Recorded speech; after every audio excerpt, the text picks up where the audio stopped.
Hello, আসসালামু আলাইকুম। কেমন আছেন সবাই? অনেকদিন পর ছাদে আসলাম আর ছাদে এসেই দেখি অনেক সুন্দর ফুল ফুটেছে। ফুলগুলো দেখে তো মনটা বেশ ভালো লাগছে। আর অন্যদিকে মনটা অনেক খারাপ, কারণ অনেক গাছ নষ্ট হয়ে গেছে পানির জন্য। কারণ আমরা যাকে বলে গিয়েছিলাম বাড়িতে যখন যাই তখন বলে গিয়েছিলাম, তো উনি ঠিকভাবে গাছে পানি দেয় নাই, সেজন্য গাছগুলো অনেক নষ্ট হয়ে গেছে।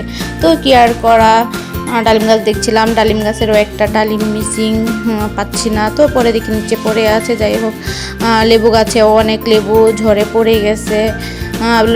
বেগুন গাছেও দেখি যে অনেকগুলা বেগুন ধরে আছে। কিছু কিছু গাছ দেখলে অনেক ভালো লাগছে, আবার কিছু কিছু গাছ মরে গেছে। ওই তো ধনে পাতা গাছ নষ্ট হয়ে গেছে, লাউ গাছ নষ্ট হয়ে গেছে। যাই হোক, কি আর করা। ঈদে বাড়ি থেকে আসার পর মনটা ছটফট করছে, কখন ছাদে আসবো, কখন ছাদে আসবো। এই যে লেবুগুলো অনেক বড় হয়ে গেছে, খাওয়ার উপযুক্ত হয়ে গেছে। আর আমার লেবুর এত সুন্দর ঘ্রাণ, অনেক ভালো লাগে খেতে। আর মরিচগুলো পেকে গেছে, যেগুলো ছিল। মরিচ গাছগুলো দেখতে অনেক সুন্দর সতেজ আছে। গাছগুলো দেখতে অনেক ভালো লাগছে, কারণ মরিচ গাছে মরিচ ধরলে তো অনেক ভালো লাগে, না ধরলেও ভালো লাগে। গাছগুলো দেখতেই ভালো।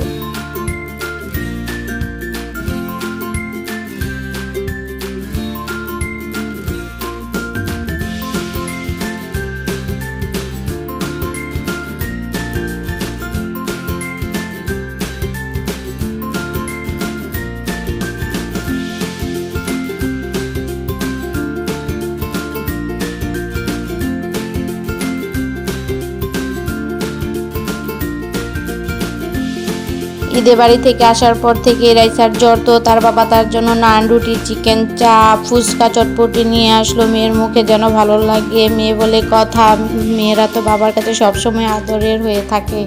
চিকেন চাপ, ফুচকা, চটপটি বলতে গেলে সব কিছুই অনেক মজা ছিল খেতে। তো ফুচকা চটপটি খেতে খেতে ভাবছিলাম যে কোথায় যাওয়া যায় ঘুরতে। সে যেই কথা সেই কাজ, ভেবে ফেললাম যে কোথায় যায়। এই তো পরের দিন রেডি হয়ে বের হয়ে গেলাম। রেডি হয়ে বের হয়ে দেখি বাহিরে বৃষ্টি। বৃষ্টি দেখে কি আর ভালো লাগে? কোথাও বের হলে বৃষ্টি তো আর ভালো লাগে না, মনটা খারাপ লাগছে। অন্যদিকে ভালোও লাগছে, কিন্তু যেখানে যাব সেখানে তো বৃষ্টি থাকলে ভালো লাগবে না। এই তো দেখতে দেখতে চলেই আসলাম প্রায়। তো এসে দেখি যে ওইখানে কারেন্ট নাই, কারেন্ট ছাড়া লিফট চলছে না, সবাই ওইখানে অপেক্ষা করছে। তো পাশেই একটা বাটার দোকান ছিল, সেইখানেই সবাই ভিড় করছে। তো দেখতে দেখতে কিছুক্ষণের মধ্যে আবার কারেন্ট চলে আসছে, লিফটও চলে আসলো। তো সবাই ওইখানে অপেক্ষা করছিলাম। তো এই তো চলে আসছি। চলে এসে এই ঢোকার মুখেই দেখি এত সুন্দর ঝর্ণা, তো এটা দেখে অনেক ভালো লাগছে। এইখানে আসার আগে অনেক এক্সাইটেড ছিলাম যে জায়গাটা কেমন হবে। তো আলহামদুলিল্লাহ ভালো লাগছে। বাচ্চাদের নিয়ে ঘোরার মতো একটা পারফেক্ট জায়গা, বিশেষ করে যারা ছবি তুলতে পছন্দ করে তাদের জন্য একটা সুন্দর স্পেস।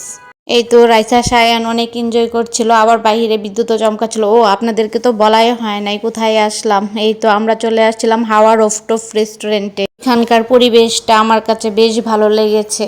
বিশেষ করে এই দোলনায় চড়ে আমাদের অনেক ভালো লেগেছে। এইখানে ছবি তোলা নিয়ে সবাই অনেক ব্যস্ত। এক একটা স্পেসে তো সিরিয়াল পাওয়াই মুশকিল। তো আমরাও সিরিয়ালে ছিলাম, তো সিরিয়াল পেয়ে আমরাও ছবি তুলতে শুরু করলাম। তো বাহিরে প্রচণ্ড বৃষ্টি ছিল, বাহিরে ভেজা সব কিছু, তো তারপরেও সবাই ছবি অনেক তুলছে।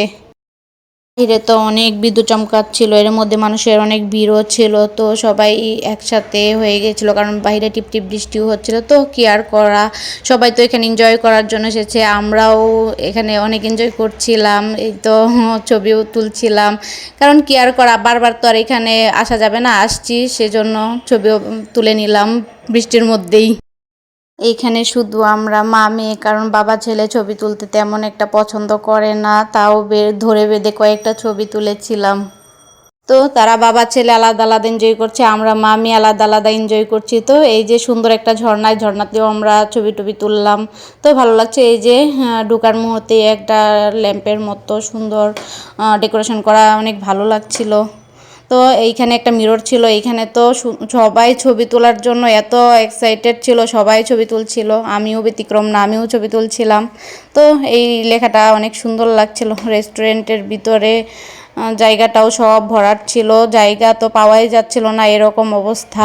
এই তো ভিতরে ডেকোরেশনটাও সুন্দর ছিল। ভিতরে ডেকোরেশনটা সুন্দর ছিল। তো ঘুরতে এসে কিছু না খেলে কি হয়, আবার সবার ক্ষুধা লাগছিল। তো ওইদিকে রাইসার বাবা আবার ওয়েটারকে জিজ্ঞেস করছিল কোন খাবারটা সবচেয়ে ভালো। তো সবাই মিলে ডিসাইড করলাম যে কি খাওয়া যায়। তো ডিসাইড করেই ফেললাম যে কি খাবো। তো এই তো খাবার অর্ডার দিয়ে দিলাম। তো খাবার অর্ডার দিয়ে কিছুক্ষণ অপেক্ষা করলাম। এই যে খাবার চলে আসলো, প্রথমে নান রুটি আর হলো চিকেন ছিল, মালাই চিকেন।